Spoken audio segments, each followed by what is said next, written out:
जय हो मैया की एकादशी की, पाप समाय एकादशी की एक अपनी कथा पढ़ूंगी मैं। युधिष्ठिर बोले, हे भगवान, अश्विनी माह के शुक्ल पक्ष की एकादशी का क्या महत्व है और उसका क्या नाम है तथा इस व्रत को करने से कौन कौन से फल मिलते हैं, सो सब मुझे विस्तार से बताइए। उस पर श्री भगवान कृष्ण बोले, हे राजन, अश्विनी माह के शुक्ल पक्ष की एकादशी का नाम पाप सा है। इसका व्रत करने से समस्त पाप दूर हो जाते हैं। इस एकादशी के दिन मनवांछित फल की भी प्राप्ति होती है। श्री विष्णु भगवान की पूजा करनी चाहिए। जो मनुष्य कठिन तपस्याओं के द्वारा फल प्राप्त करते हैं, यह फल इस एकादशी के दिन मिल ही जाता है।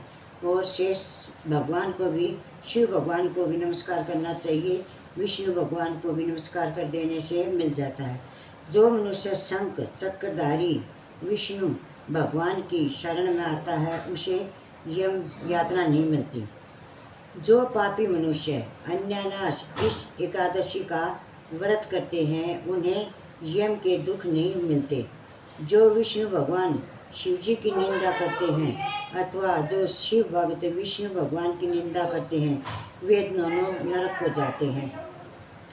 1000 अश्वमेघ यज्ञ और 100 राजसूर्य यज्ञ का फल इस एकादशी के व्रत के फल के 16वें हिस्से के बराबर भी नहीं होता। अर्थात एकादशी व्रत के समान संसार में अन्य व्रत कोई भी नहीं है। एकादशी के समान विश्व में तिथि भी कोई नहीं है। इस एकादशी के व्रत से मनुष्य को स्वस्थ शरीर और सुंदर स्त्री तथा धन धान्य मिलता है तथा अंत में स्वर्ग की प्राप्ति होती है। जो मनुष्य इस एकादशी के व्रत में रात्रि को जागरण करते हैं, उन्हें बिना किसी रोग के स्वर्ग मिलता है। जो मनुष्य इस एकादशी का व्रत करते हैं, उन्हें मातृपक्ष के 10 पितृपक्ष के 10 और स्त्री पक्ष के 10 सदस्य विष्णु का वेश धारण करके तथा सुंदर आभूषणों से युक्त होकर गरुड़ पर सवार होकर विष्णु लोक को जाते हैं।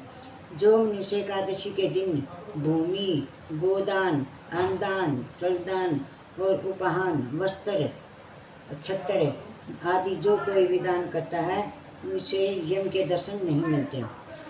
दरिद्र मनुष्य को भी यथाशक्ति कुछ दान देकर कुछ पुण्य अवश्य ही कमाए। जो मनुष्य तालाब, बगीचा, धर्मशाला, प्याऊ, अन्न क्षेत्र आदि बनवाते हैं, उन्हें यम के दुख नहीं मिलते। वे इस लोक में स्वस्थ, दीर्घायु वाले तथा धन धान्य से पूर्ण होकर सुख भोग कर अंत में स्वर्गलोक को जाते हैं। हे भगवान, हे राजन, इन सब का सारांश क्या है कि जो मनुष्य धर्म करते हैं, उन्हें सुख मिलता है और जो अधर्मी हैं, उन्हें दुर्गति भोगनी पड़ती है। अथा आरंभ। जय हो मेरे विष्णु भगवान।